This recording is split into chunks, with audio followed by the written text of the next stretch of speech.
The technology, what makes our technology different than anything else out there is a great question. And yes, we do get that from time to time. But in order to understand why we're different, first you must understand what the PCO technology is. PCO stands for photocatalytic oxidation. And it's also known as a generator, hydroxyl generator. Some people call them air scrubbers. So there's different names that it's attached to, but all of them basically are the PCO devices. And the PCO basically means that in those devices will be the use of TiO2, which is titanium dioxide, and UV bulbs. Now there's a lot of reports out there and a lot of studies that's been done.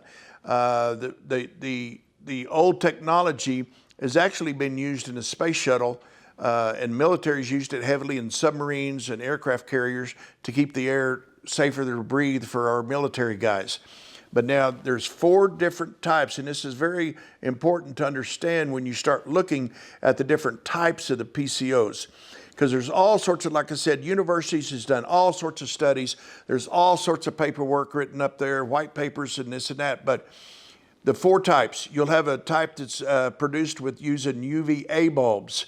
UVA bulbs produce ozone. And yes, we should not be around that. Humans, animals, anything that breathes with lungs should not be around that while it's operating.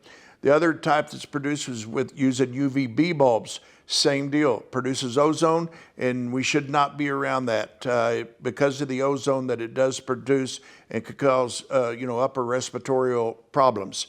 Then you have another type that they actually use hydrogen peroxide to produce it.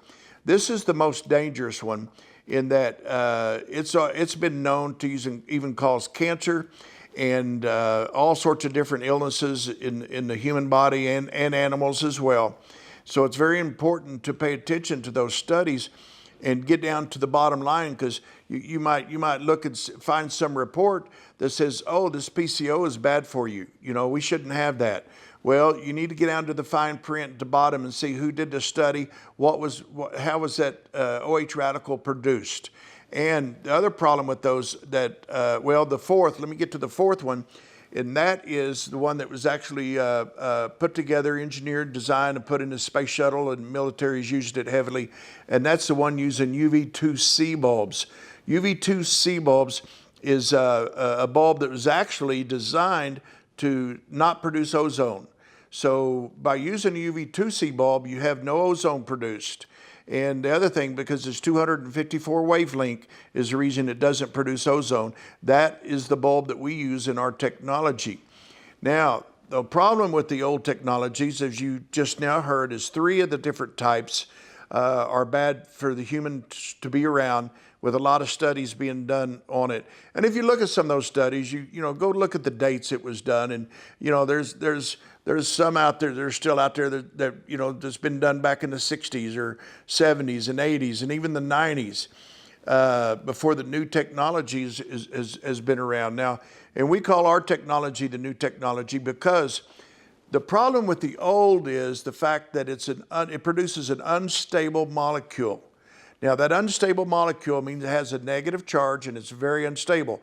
Depending upon which university studies you listen to, that molecule lasts from 1 millisecond to 5 seconds. So you got to pay attention to what studies you're listening to and what's the exact technology that was used to produce that OH radical. Now, the reason that we're different than anybody else is we have been able to stabilize that molecule, which means it lasts much longer. And in the stabilization of that molecule, it means that it is produced in the machine and sent out through the home, and it's on a search and destroy mission. Wherever the air flows, and that's why it's important to make for sure the air is flowing through your home and circulating. So wherever the air flows is where the super H radical goes in your home or your office building, your facility. So as it goes, it's on that search and destroy mission down around the corner, in the hallway, around. And that's what makes us different than anything else out there. We're very proud of that technology. And the other fact about that is that we didn't set out to do this, it just happened. in stabilizing that molecule, it also destroys mycotoxins and formaldehyde, something that none of the other technologies, the other devices can. They just don't have that ability to get rid of the mycotoxins and formaldehyde, and we've proven it in many tests over and over again that it does. So we're very proud of that. So especially the mold sensitive community that are trying to get rid of mycotoxins, then the air reactor is a technology that will take care of that.